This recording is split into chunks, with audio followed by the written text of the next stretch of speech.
xoolo dhaqatada ku nool deegaanada gobolka Salel oo muddooyinkii ugu dambeeyay abaaro baan ee la daalaa-dhacayeen iyadoo abaartaas ay u dheerayd caafimaad darro biyo la'aan xanuuno kaga dhaca xoolihii ay ku noolaayeen sidoo kale TV-ga caalamiga Star TV ee ka howlgala gobolka Salel oo muddooyinkii ugu dambeeyay u bandhigayay dadka muslimiinta ah ku kala nool daafaha dunida ayaa waxa isagu ka damqaday xaaladda adag ee ku nool yihiin xoolo dhaqatada ku nool deegaanada gobolka Salel Xaaji Daahir oo isagu ku magac dheer Xaaji Kaboode kadib markii uu arkay xaaladda adag ee ku nool yihiin xoolo dhaqatada ku nool deegaanada gobolka Salel isla markaasna uu soo diray deeq timira oo dhan 1500 oo tanag waxaana deeqdan la gaarsiiyay deegaanadii ugu darnaayay abaaraha baanayaadka ku saameeyeen guddida abaaraha ee gobolka Salel oo hogaaminayo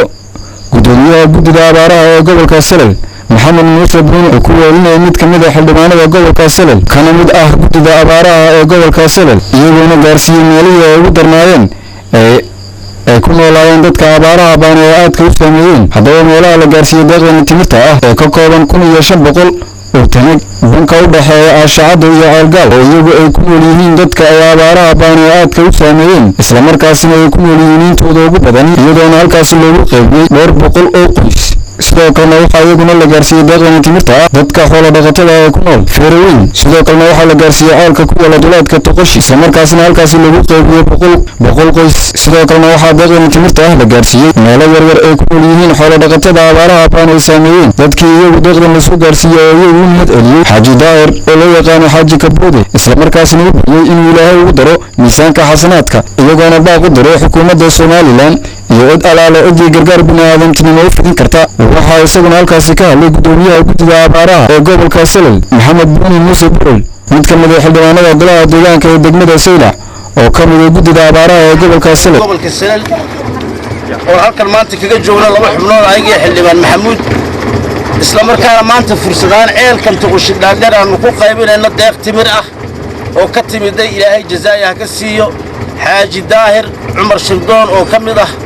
odayaasha deegaanadan Salel iyo Awdal oo ku nool wadanka Saudi Arabia deeqdaas uu na soo gaarsiiyay Xaaji Yuusuf Cismaan Bulaale oo na soo gaarsiiyay deeqdaas oo ka kooban 15 tan 15 tan kana lagu hayo loo diray waxaanu ka bilownay qaybinteeda maadaama uu dhulku yahay dhul dad reer guulaaya oo waqti iyo meel lagu hagaaga lahayn ceelasha biyaha iyo deegaanada miyiga ah ee dadka tabaayis ku nool yihiin waxaanu maanta ku bilownay halkan oo aanu ilaa 20 qoys ku siinay timirtaas deeqda ah oo ugu horeeyo madaxweyne ku xigeenka Jamhuuriyadda Soomaaliland oo ah isla markaana gudoomiyaha guddiga abaaraha ee heer qaran oo noo fududeeyay sidii ay noo soo gaari lahayd wasiirka maaliyadda oo isagu wasiirka maaliyadda Marwo Samsam Cabdi Aadan oo iyaduna sida ay deeqda noo soo gaarlay taabashada lahayd maamulada kastamka Aashacado iyo Saylac oo iyaguna noo fududeeyay sida ay deeqda iyo tabaabulsheega iyo xitaa gaadiidna noogu deeqaysaan soo gaarsiina halkan waanu mahadnaqaynaa dhammaan isla markaana waxaanu leeyahay jaaliyadda ka soo jeeda gobolka Salel kaalintiini way bannaan tahay ilaa hadda way bannaan tahay kaalintiini dadkiina u soo gurmada waxna ka geysta dhibaatada dadkii dhul badan oo Feeraweyn meesha la yiraahdo maalka kale indhabraale la yiraahdo Riiga kale iyaduna Toqosheed iyo Aashacado iyo kulanka u dhaxeeya muxuu haydaanay Ceelgaal iyo Aashacado ee Labiyacas la yiraahdo intaba waanu soo qaybinay halkan iminka aan joognay waa Labiyacas meesha kulanka u dhaxaysa labada magaalo waxaan ku qaybinay 400 oo qoys waxaan mahad ugu naqaynaa maanta oo 9 goor loo naqayaa deegaanka maanta dadkaasi waa nin kurs bixiye kurs aba subag ummadda abaaraysan ninka deegaanka u keenay waa heel janno ilaahay warta jannada hageeya aamiin dhaha aamiin ha guddigii raggii noo sideena wayna soo gaarsiiyeen si fiican bay calaadana ugu qaybanayaan iyagana mahad baan u celinaynaa aan laba iloobaan waxaasay nii sheegaynaa